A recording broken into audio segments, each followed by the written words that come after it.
לקחו אותנו למחנה שוב אחר, למלחוב. באיך הגעתם? האם ברכבות, במשאיות?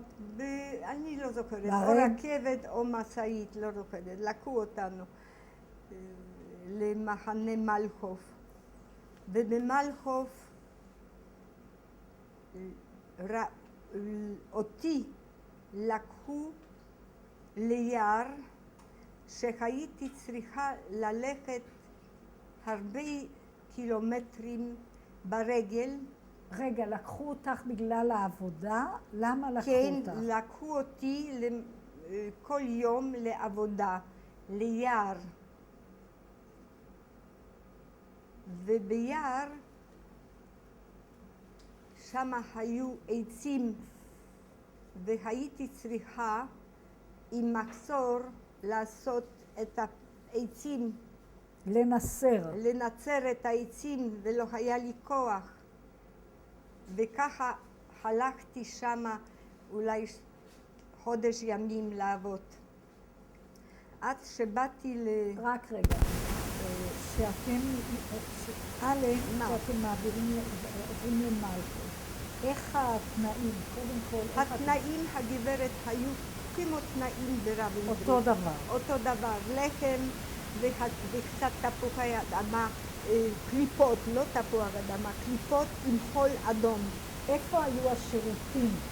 מה זה שירות? לא, אני לא יודעת שלא היו שירותים כמו עכשיו. מה זה? זה היה איזה צריף, ושם היית צריכה לעשות ניקיון, מקלחת וצרכים. כן. האם היו לכם מים מספיק להתרחץ? מים קרים, איזה מים היו? באמת. לא, אני מדברת על מים, אבל היו מספיק מים להתרחץ. מים בשביל להתרחץ, בטח. יום-יומי. שלא יהיו מחלות. נכון. עכשיו עוד שאלה. את מתארת את השיער היפה שהיה לך. איך ניצלת? איך ניצלת מכינרת?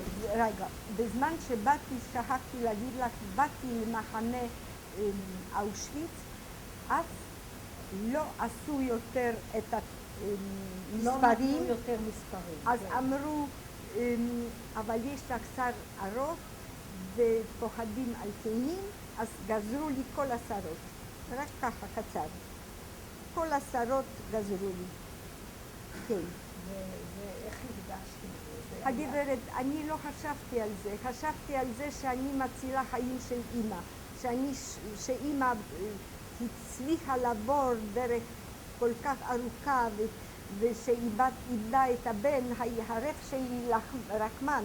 אבל מי היה חשב על צרות? זאת אומרת שאפילו על השיער שאת מספרת, מה זה? אני לא חשבתי, רציתי להציל את כי את סיפרת לנו שבזכות השיער אז סיפרתי לך על... כן, אבל זה לא השוב השיער, אז בזמן שאין לך אוכל ואין לך חיים, אז את חושבת על שרות? מי חושב על זה? כי את מצד שני מתארת שאת עדיין שמת מרגרינה על אבל זה שהיה לי יובש בפנים וסבלתי מיובש, אז באתי למסקנה שאני צריכה שומן, אבל לא חשבתי על יופי. מי חשב על יופי אז? שאת פוחדת שלא ירגו אותך. מי חשב על יופי, על שרות? מי חושב על זה? כן, הלאה. אנחנו מדברים על מלחוב.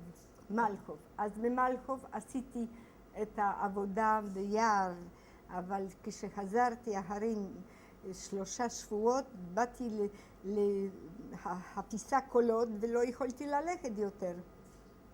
אז נתנו לי עבודה במטבח. אז במטבח הזה ידעתי שאם אני עובדת במטבח, לאמא שלי יהיה אוכל. וזה היה חשוב, וגם אני אוכל. מה עשית במטבח? רחצתי כלים. כן. רחצתי כלים, ושם הייתה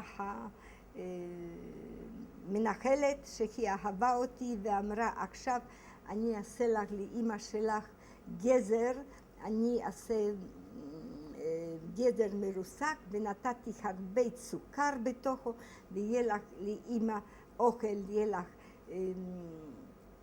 גזר, נתנה לי בקופסה, ולקחתי גם תפוחי אדמה מבושלים בנייר, ושמתי הכל בבטנה של מעיל, והלכתי ככה הרבה קילומטרים, ככה קילומטרים הלכתי כמו איזה בן אדם שאיבד את הכוח הליכה, מכיוון שהייתי מלאה אוכל לאמא, ואמא שלי מכרה את התפוח אדמה בשביל לקבל חתיכת לחם.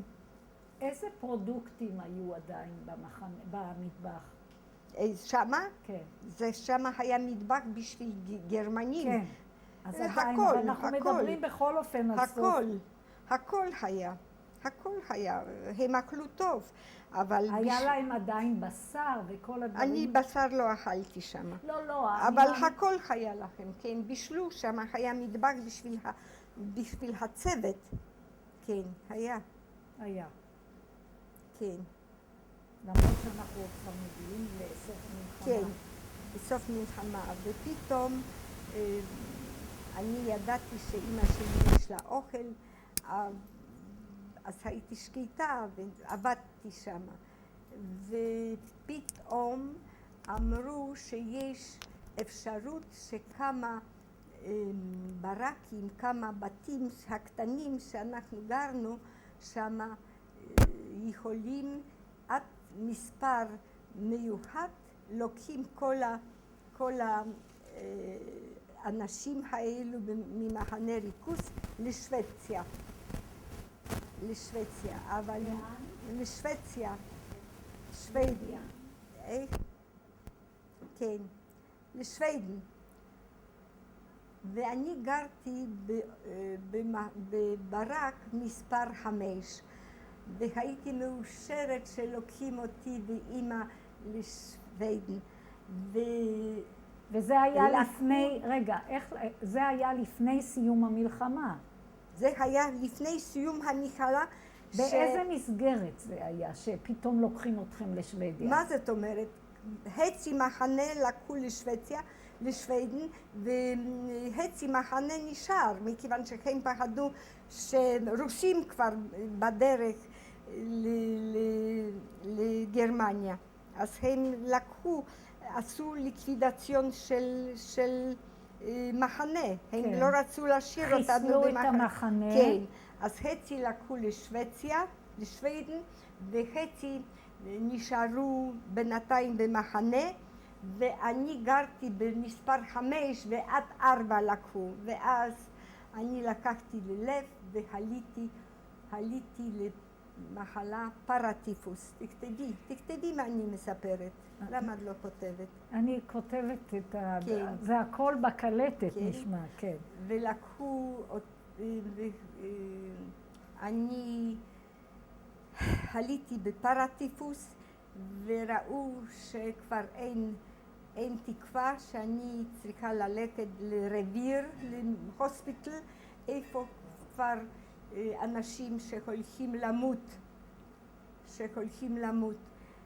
ואז אני אמרתי לאמא, לוקחים אותי, אני הולכת למות, יש לי מחלה מאוד לא טובה, ופתאום אמא באה לבקר אותי ואומרת שכל המחנה הולך, כולם הולכים.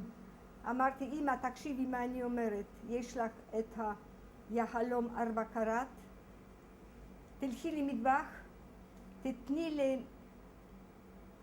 אחת ממנהלות שמה שעובדות את הקראט, מכיוון שאני צריכה לחם, אני צריכה לחם, תני ותביא לי כיכר לחם. ואמא רצה למטבח ונתנה את היהלום של 4 קראט בשביל כיכר לחם, והיא הביאה לי את הלחם, ואני כמו היה מטורפת, אכלתי את הלחם ואמרתי, אמא, הלחם הזה נותן לי כוח, עכשיו תיקחי חברה שלך שאת איתה קשורה ותיקחי מהבית שאתם שמה שמחה, וחברה שלך בשני צדדים, ואת בשני צדדים, ותגנבי אותי מהרביר הזה, מכיוון שפה אני אמות. ואימא שלי לקחה את החברה, וכמו אני אמרתי, לקחו אותי, שלא היה לי משקל, לקחו אותי על שמחה, ואמרתי, אמא, עכשיו תשאירי אותי ביער ותלכו. אז אמא אמרה, לא, אני נשארת איתך. יחד עם חברה שלה אמרה גם, אני נשארת איתך. כל המחנה הלך, הם לא ראו שאני נשארתי עם אמא ביער, ובאמצע הלילה אמרתי, עכשיו אמא, בלילה תלכי לאיזה בית, תבקשי אוכל ותביא לי אוכל. ואמא עם חברה הלכה שמה במלכות, זה כמו בתים קטנים, כפר כזה, בתים קטנים, והבית היה ריק. הגרמנים כולם ברחו, פחדו מרוסים, היה מחסן, ובמחסן הזה היה מלא אוכל. אז אמא חזרה ליער יחד עם חברה, ולקחו אותי לבית הזה שלא היה רחוק מהיער, ושם היה אוכל, ושם אני הבראתי.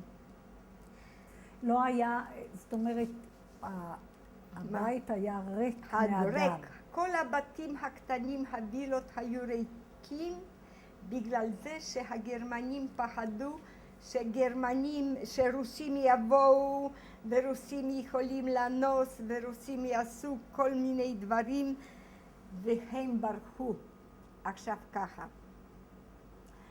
הייתי שמה בבית הזה אולי שבועיים, ואימא ביחד עם חברה שלה טיפלה בי, ואני באתי לכוחות, והיה לי כבר אוכל, ואני קצת קיבלתי במשקל, ואמרתי לאמא, עכשיו אמא, אני הולכת קצת לטייל במלכוב.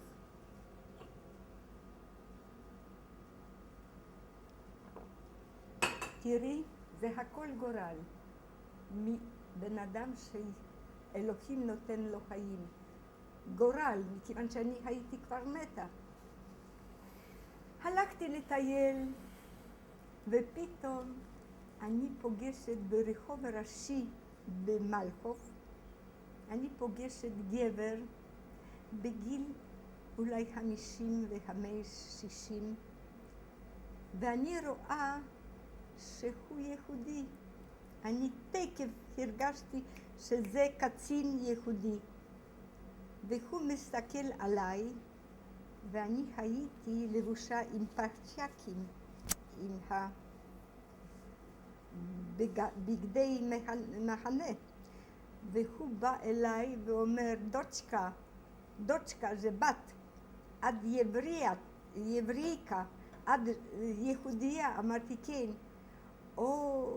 ואיפה את גרה? אז אמרתי לו, לא רחוק. אז הוא אומר, אני שולח לך כבר זולדט, חייל, שישמור עליכם, שלא ינסו אותך. זה היה כבר עם השחרור. זה היה, לא ידעתי שחרור, לא שחרור. ידעתי שאני ברחתי מיער ובאתי שמה. ואחרי כן ידענו שיש שחרור. והוא נתן לי אסקורטה, זאת אומרת שומר.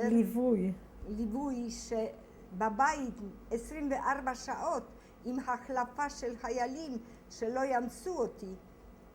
ואז אני קיבלתי כוח, היה לי כבר אוכל, והוא אומר, אני בשבילך כמו אבא. בינתיים הוא היה בשבילי כאילו אפוטרופוס, הוא היה דרגה קפיטן של הזהו. והוא אומר ככה, תקשיבי, אני נוסע עם אווירון לפולניה, יש לי עכשיו אווירון שבא לקחת אותי לפולניה. ואני לא, יש 2 מקומות, ואת יכולה לבוא איתנו לפולניה עם אמא. אמרתי, אני לא יכולה 2 מקומות, אני צריכה 3. יש חברה של אמא, והיא הצילה לי את החיים. אם אתה יכול לתת לי 3, אני נוסעת. לא. 3 לא. אחרי כן, ליום אחר, אמא שלי קיבלה אינפקציה ביד, באצבע.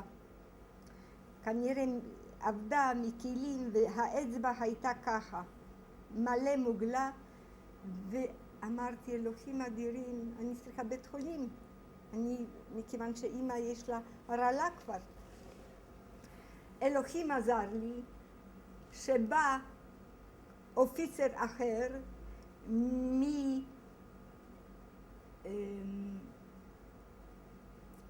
איך אומרים את זה בעברית?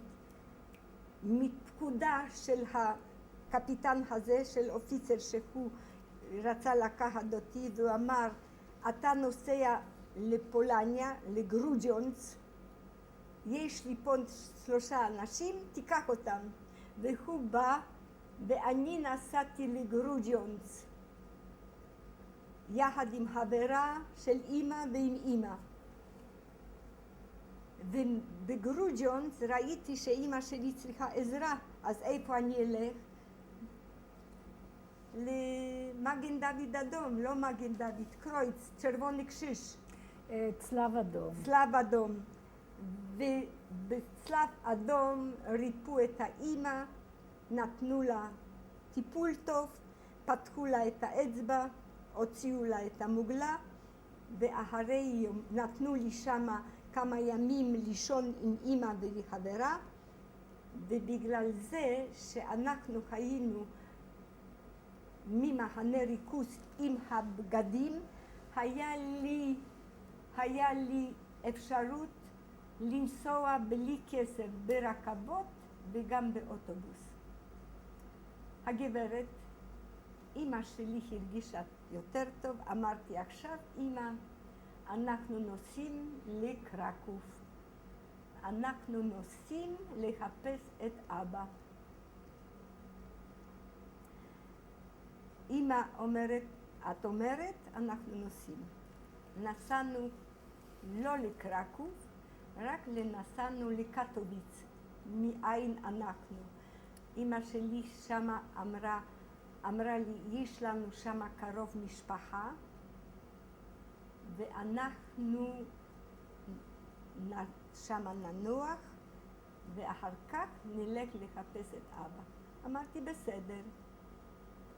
באנו לקטוביץ, והבן דוד, זאת אומרת, הוא לא בן דוד, רק בעל של בת דודה של אמא, הוא אמר לנו, אין לי מקום בבית. ואני אמביציוזית, אמרתי, אמא, לאבא שלי היה מכיר שהוא גר בסוסנוביץ, והוא כבר שמה, ואנחנו נוסעים שמה, הוא לא היה במחנה ריכוז, ושמה היינו... איך הוא ניצל? הוא היה בניירות אריות. ונסענו שמה, ושמה היינו יומיים. ואז לאמא שלי היה גם עוד קרוב משפחה בקטוביץ, ובזמן שהיה לנו איפה לישון, אמרתי, עכשיו אמא, אנחנו נוסעים לקרקוב. מקטוביץ לקרקוב.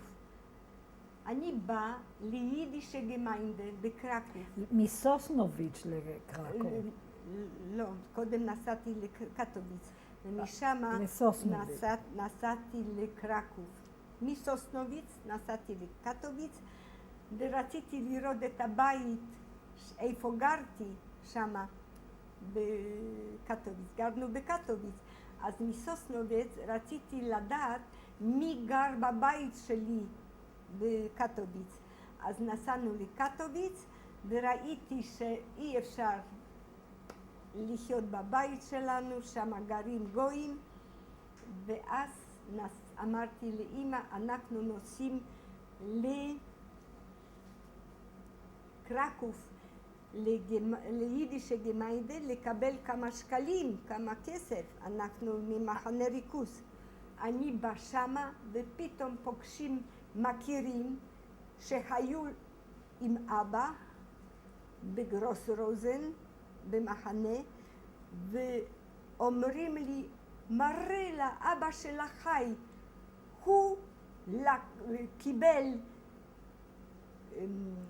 אפשרות לבוא לפולניה מגרוס רוזן, קיבל אפשרות, קיבל כסף ונסע, והוא חי. אז אמרתי לי, אמא, פה אנחנו ניקח קצת כסף מיידישה גמיינדה מקרקוב, ואם אמא חי, אבא חי, אז אני הולכת לחפש אותו. וככה נסענו 5 פעמים לחשנוב, מכיוון שאבא שלי אמר שעם סוף המלחמה אנחנו ניפגש בחשנוב. משהו נשאר שנכנסתם לבית שלכם? מה נשאר? אני לא רציתי בכלל לראות. ידעתי שבית שלי כבר לא בית שלי, שגרים אנשים גויים, היו יכולים להרוג אותי עוד. אני לא רציתי בכלל. ידעתי שהעוזרת לא נתנה לאמא להיכנס שמה. עכשיו, נסעתי קרקוב, חשנוב, 5 פעמים לחפש את אבא. אין, לא, אבא לא פה. אמא שלי אומרת, אני יותר לא נוסעת בחשנוב. אבא שלך לא חי, זה סתם הוא אמר, ואין לי מה לחיות בחיים שלך. את יודעת איפה הרכוש, את תקבלי, את תסתדרי לבד, ואני מתאבדת. אמרתי, אמא, את יודעת מה? אני אעזוב אותך כבר. אם את אומרת לי שאת תתאבדי, את תעשי בשבילי פעם אחת עוד, פעם שישית, תעשי את זה בשבילי. יש לך בת, תרחמי עליה. אנחנו נוסעים עוד פעם. ואמא אומרת, טוב, אבל פעם אחרונה ואני לא רוצה יותר, אני מתאבדת. אמרתי, אמא, תעשי לי טובה. וצרחתי אליה. ואנחנו נסענו, ומסכנה לא הייתה יכולה ללכת. הייתה עייפה, הייתה בלי כוחות. אני באה לחשנוב, לכיכר, שאלוהים ייתן לי עוד לראות אצל ילדים שלי אושר. אני באה מרכבת לכיכר, שזה חתיכת דרך, ואמא לא יכולה ללכת. אבל לקחתי אותה בכוח, ככה, ליטפתי אותה, ואמרתי, אמא, פעם אחת עוד, מכיוון תראי, אני יודעת שלא יהיה לי חיים בלי אבא ובלי אמא. רגע. אני לא יכולה. אני באה לכיכר, ובאמצע הכיכר, אני רואה הרבה אנשים. אז אני רוצה לראות למה הרבה אנשים, אני סקרנית, אני רוצה לראות. אמא שלי מזיקה אותי, היא מכירה אותי ביד, ואומרת, תראי פה, יכולים לעשות לך משהו. ואני עזבתי את היד של אמא, אמרתי, אני הולכת ואני רצה, ובאמצע הכיכר מלא אנשים, ובאמצע עומד אבא שלי ובוכה ואומר, אני איבדתי בן, ואני איבדתי אישה ואיבדתי בת. לא, תתארי לה, ואני צרחתי, אבא! ותתארי לה, איזה דבר, איך אני פגשתי את אבא שלי. וכשהלכנו תקף למכירים שלה, מכיוון שאימא... איפה המכירים היו? בקשנוב. מכיוון שאימא נולדה בקשנוב, אז היה לה את המכירים, היא הייתה סוחרת שמה, וגם אבא שמה פגש את אימא בפורים, בשמחה, והוא התאהב בה, והיה לנו תקף איפה לישון. בתקף היה שמחה והיה עצב על בן שבן. בעצם מה קרה עם אבא מאז שאתם נפרדתם? הוא היה בגרוס רוזן. הוא היה כל הזמן בגרוס רוזן. אחר כך, שכבר נרגעו, אמרתי אל תבכו יותר על הלולק, מכיוון שיש לכם אותי ונעשה חיים חדשים ויש לנו אפשרות ואנחנו נוסעים, הכל אני הייתי צריכה לתת הדרכה, אני הייתי המובילה אותם. אנחנו נוסעים עכשיו, כסף יש לנו מזה שקיבלנו מהיידישה גמיינדה, ונסענו לקרקוב, ואמרתי עכשיו אבא אתה צריך להוציא את הממון, אבל איך? הוא ילך למשטרה, אמרתי לא, אל תלך למשטרה, בשום אופן. אתה תלך לבעל הדירה איפה הוא גר, ואתה תגיד לו ככה, אדוני, אני ממחנה ריכוז ויש לי רכוש. וזה היה בקרקוב? בקרקוב, היה בתוך הדירה איפה גרתי במרתף. והוא אמר, אבא שלי, אני אתן לך חצי מהרכוש שלי. תן לי את המפתח מהמרתף, והוא נתן לו את המפתח, ואבא יחד איתו, מתוך האדמה, הוציא את הרכוש, ובאנו אליו הביתה, וחצי רכוש אבא וחצי רכוש הוא. ואחרי כן, שהיה כסף, היה ביטחון, ואבא שלי פתח שוב את העסק שהיה לו לפני מלחמה. בקרקוב. בקטוביץ, אני מדברת על קטוביץ, כן, אבל כל זה את סיפרת, זה הטעות שלך, את אמרת קרקוב, וזה הכל היה... אני אמרתי קרקוב להוציא את הרכוש, אבל גרתי, המגורים היו בקטוביץ, ואני אומרת, קרקוב מהשכן, איפה גרנו פעם.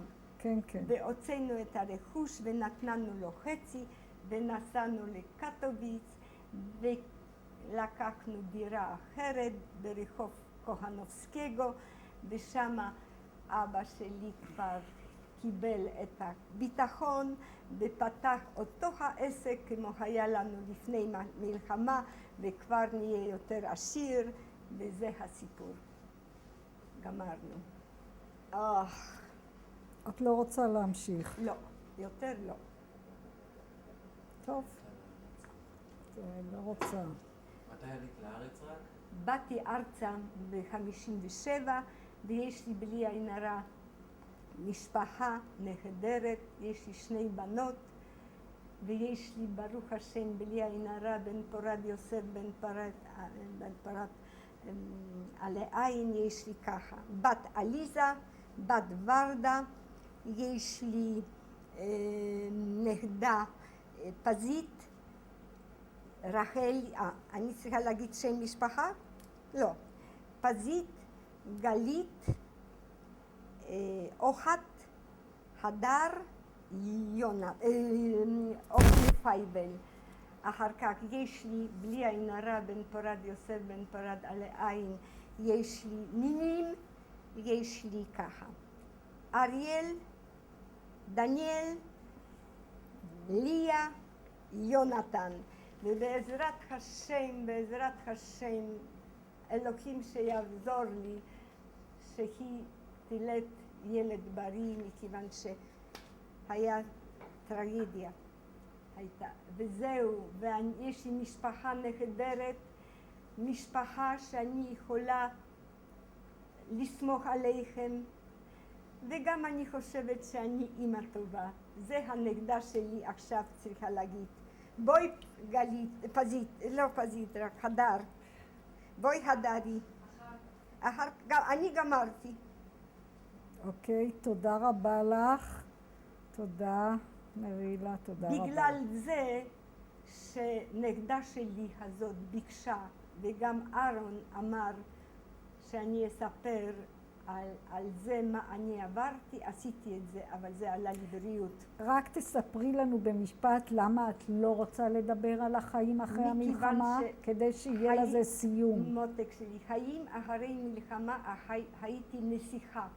אני למדתי מקצוע, למדתי והיה לי חיים נהדרים, ואבא שלי לא רצה לבוא ארצה בגלל זה שהוא היה שם גביר, ואני ידעתי שאני צריכה את ההורים, אז אני באתי ארצה לבד, עליתי באיטליה, קניתי לו אוטו, שיהיה לו אוטו, באתי עם כספים והבאתי אוטו מפואר ארצה, ואחרי שנה שחליה לאבא אוטו, הוא בא ארצה עם משפחה.